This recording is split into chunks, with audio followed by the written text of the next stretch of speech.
שלום חברים, אנחנו בחלק שלישי של אמהות, שוקולד ובן ועוד ילד מתוק ותינוק, נגיד ש...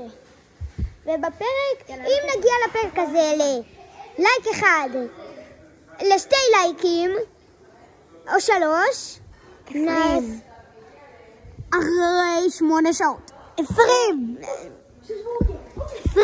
שנייה, עוד לא מתחילים, יחכו.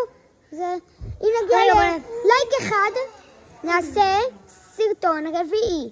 ובסרטון הזה זה מדובר על ילד חמוד שרק רוצה שוקולד ואימות המעצבנות שלו לא מרשות, ובמקום קונות לו כלב צעצוע. טוב, נתחיל. אמהות, אני רוצה שוקולד. לא, אסור שוקולד. למה? כי זה לא בריא לשיניים. אז... תעיר את התינוק. אז תקנו לי כלב במקום. לא, יש לך כבר כלב, הנה הוא. אבל זה כלב צעצוע. לא אכפת לי. אוקיי. אתה רצית שוקולד ואתה צריך צלחת. אתה מפריע לתינוק הזה. אתה מפריע לתינוק.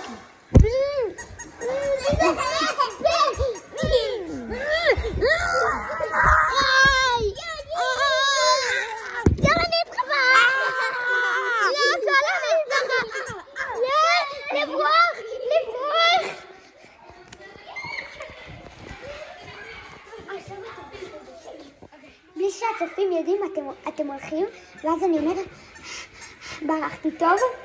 יאללה. ברחתי.